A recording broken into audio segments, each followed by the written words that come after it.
Le dije pequeña pausa y aquí está Néstor Alessandria con nosotros, el contador y licenciado en economía. Y vaya, que creo que algo tiene para hablarnos en el día de hoy, porque como dice o como decía la propaganda, la mano está pesada. Pero muy buenos días, Néstor, ¿cómo estás? Un gusto tenerte aquí con nosotros. Hola, buen día, Carlos. ¿Qué tal? ¿Qué semanita? Vaya, ¿no? Eh, Absolutamente. Es que luego de las PASO, el gobierno decidió por fin devaluar.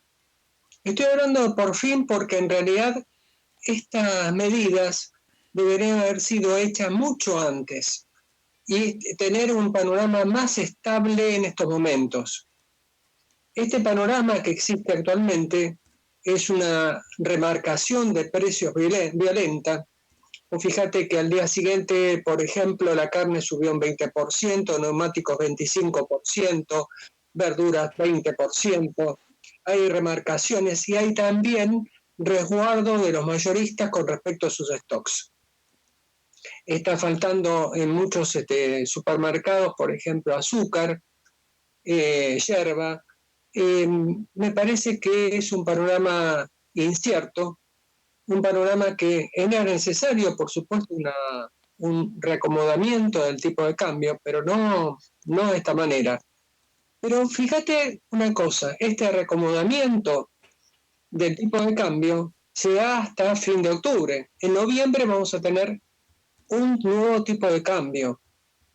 Es decir, que estas son todas pautas para llegar hasta octubre. ¿Qué quiere el gobierno? El gobierno quiere que el 23 de agosto, cuando se reúna el board del Fondo Monetario Internacional, desembolse unos 7.500 millones de dólares. Esos 7.500 millones de dólares seguro que van a estar disponibles, por supuesto, para pagar deudas con el Fondo Monetario Internacional, para pagar deudas que también se contrajeron con otros organismos de crédito. Es decir, que no van a ser o van a ser en una mediana parte para estabilizar el tipo de cambio. Por supuesto que cuando existe una devaluación así frenética, el impacto en los precios es inmediato.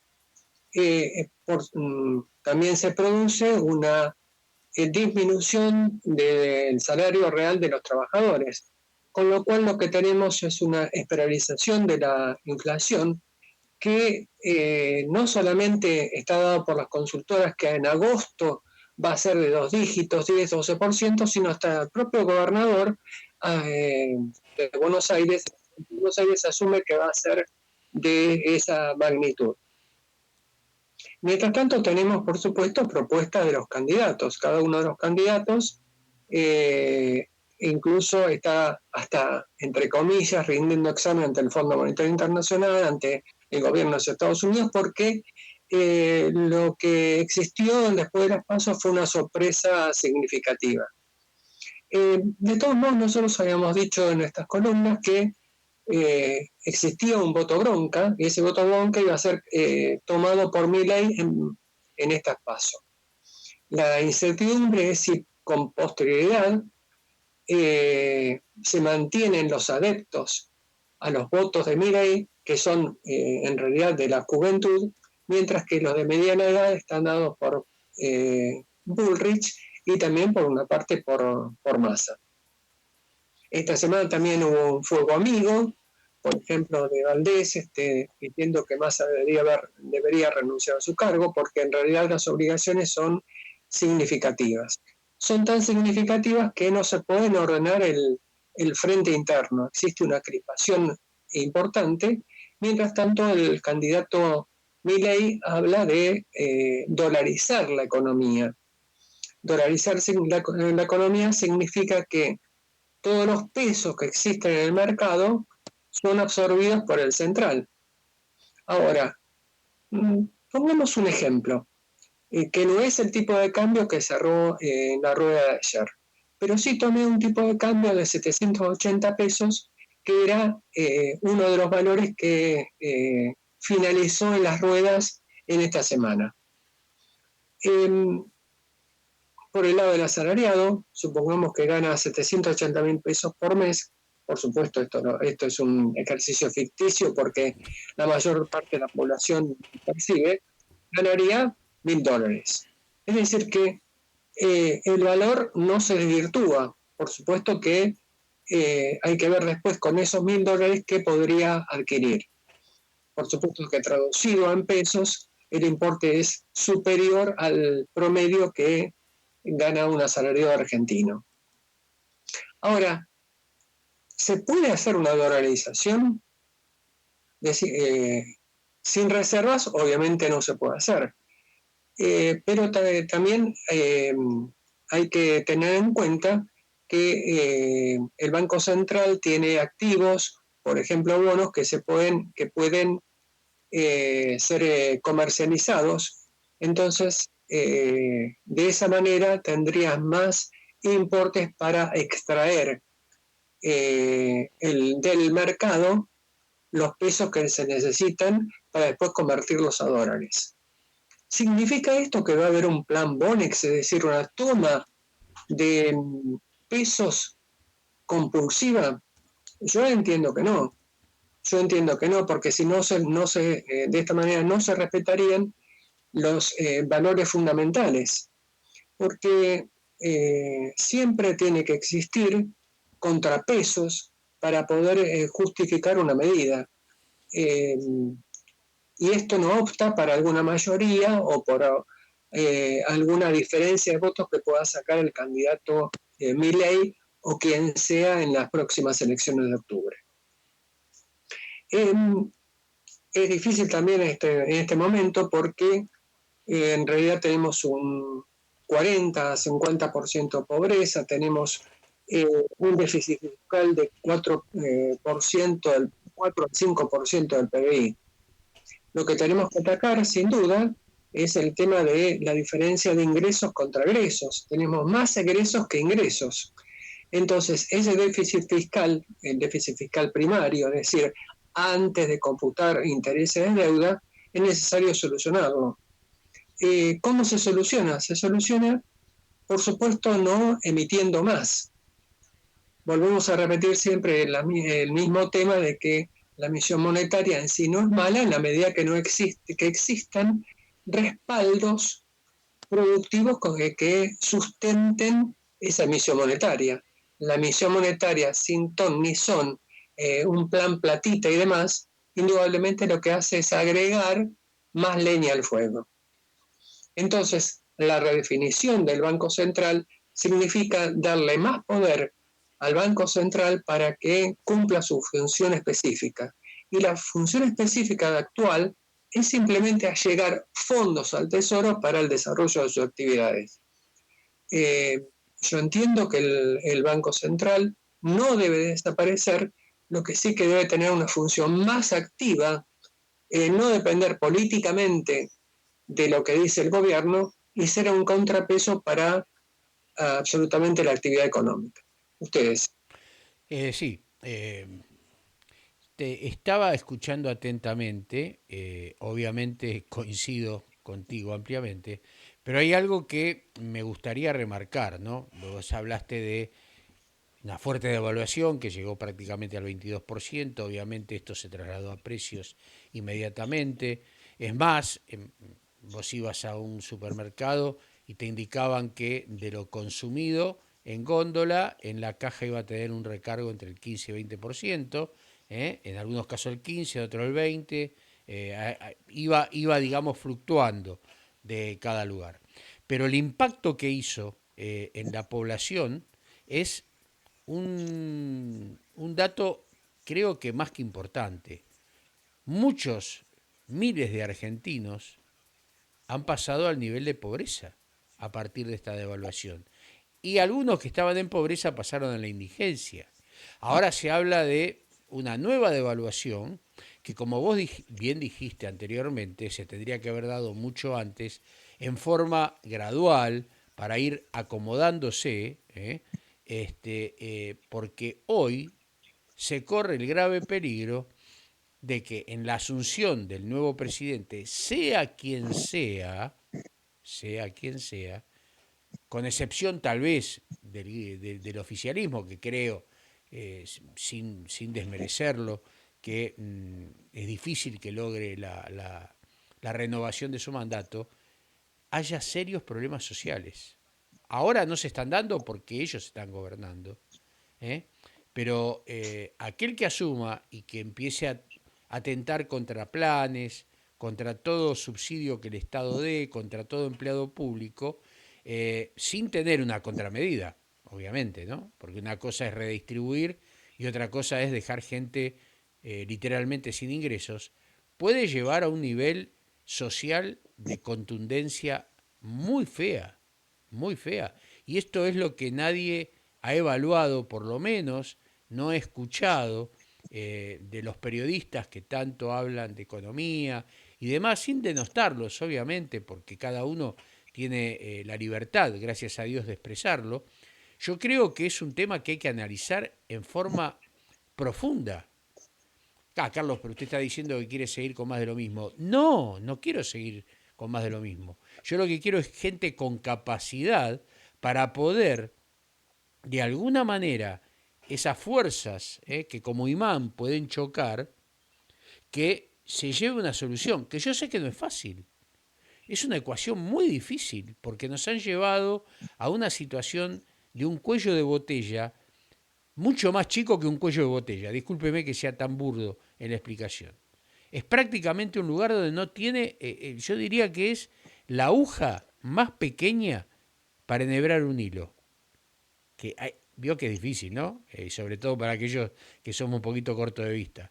Imagínese que quedan empleados públicos afuera, que se cortan subsidios, que no hay una salida de trabajo inmediata, porque todos queremos que el aparato productivo se desarrolle y que crezca.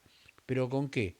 Hay gente que hace 15 años no trabaja, no tiene la capacidad de tener un oficio, que ha evolucionado el mundo a través de la tecnología, esta gente no ha entrado en ese ámbito. ¿Qué hacemos? No sé, Néstor, yo no tengo la solución. ¿Vos la tenés? Mira, el tema de, por supuesto, el hecho de echar gente es un tema absolutamente que está fuera de todo tipo de razonamiento. Sí, lo que hay que hacer obviamente es redistribuir gente. Eh, por supuesto que existen, por temas políticos y por otras causales, una sobreexpansión de personal en algunas áreas y en otras áreas no los tiene. Entonces me parece que el ente rector, que es el Estado, debería redistribuir a cada uno con funciones determinadas. El mercado laboral, aún hoy, sin esta redistribución, es muy exiguo, es muy difícil conseguir trabajo. Y imagínense si pasaría todo este despido de gente, ¿cuál sería la solución? La solución sería más pobreza, más gente en las calles viviendo, porque existen hasta ranchadas en el centro, donde viven prácticamente mucha gente, familias, chicos chiquitos, chicos que sufren el frío, el hambre también. Porque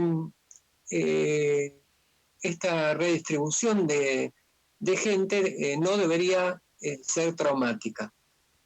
Lo que sí debería ser con firmeza es el tema de controlar ese déficit fiscal en gastos improductivos. Es decir, es lo mismo como en una casa, que existen gastos que exceden los ingresos y no se pueden solventar. Lo que existe en el Estado es un banco central donde el Tesoro le pide que le lleguen fondos y a partir de ahí se produce ese desembolso. Eso no debería ser así, debería ser otra forma de control, pero sobre todo no existe un libro general que indique eso. El único que existe es respetar la Constitución. A partir de ahí, si respetamos la Constitución, me parece que tenemos la oportunidad de una refundación como siempre propicio. Sí, lo que la gente también tiene que entender, que el efecto sea Milei, sea quien sea, y por más que dé certeza, seguridad jurídica y demás, y convengamos que haya una inundación de inversiones argentinas en el exterior que regresen o inversiones extranjeras, de un día para el otro no se va a producir este cambio que se quiere hacer de entrada, este shock de entrada, porque la empresa puede comprar una empresa que esté quebrada, que esté cerrada, que lo que habría que hacer es abrir las puertas y comenzar a trabajar, pero tampoco es tan fácil, porque tiene que de alguna manera capacitar a la gente, tal vez importar maquinarias para rejuvenecer lo que quiere fabricar. Lleva un tiempo. En ese tiempo, ahí es donde está la cuestión. No es inmediato, no se puede hacer informe inmediata, porque de hacerlo informe inmediata, a mi criterio, hay una explosión social, que es lo que menos deseamos los argentinos. Lo que menos deseamos los argentinos es eso. No, desde ya es un tema absolutamente delicado. Ahora, también hay que preguntarse, este tema de la alta inflación, de los procesos de baja del producto, de esta declinación evidente, ¿es algo nuevo en la Argentina? No, no es algo nuevo. Es como que hemos naturalizado todo esto y decimos, bueno, mañana, ¿a cuánto cerró el dólar? ¿Cuánto cerró el dólar? Cerró a tanto y demás, pero no tenemos el mecanismo de participar para poder cambiar las cosas. Participar significa que en política, si uno no es sujeto, es objeto. Seguro. Me parece que el instrumento más adecuado es participar en el partido que uno quiere, con convicciones firmes, con amplia información y además con un examen de conciencia determinado. No dejarse llevar por relatos incorrectos, por palabras vanas, y en todo momento estar pendiente de los pensamientos, porque si nos quitan el pensar, no somos más humanos. Excelente, Néstor, todo lo que estuviste diciéndonos. Veremos la evolución, cómo viene, qué pasa. Tenemos un tiempito para pensar y reflexionar en nuestro voto.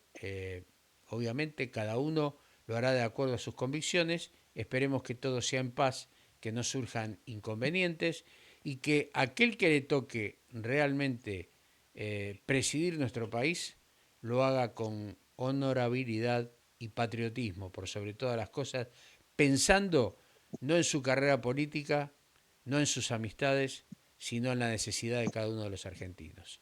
Muchísimas gracias, Néstor. Así sea. Vamos, por favor. Estaba con nosotros y todavía lo tenemos en cámara hasta que pasemos de... Ahí está. Gracias, Néstor. Nos despedimos. Eh, No, Vamos a reflexionar, argentinos, a reflexionar. Pequeña pausa y enseguida estamos con la licenciada Juana de los Santos y ver cómo el mundo nos ve a través de estos temas políticos y de la reelección o no del gobierno o un nuevo gobierno que veremos qué es lo que propone, qué es lo que se trae y que realmente, si es lo que dice, lo va a poder cumplir. Pequeña pausa aquí en Libre Opinión y enseguida estamos con ustedes.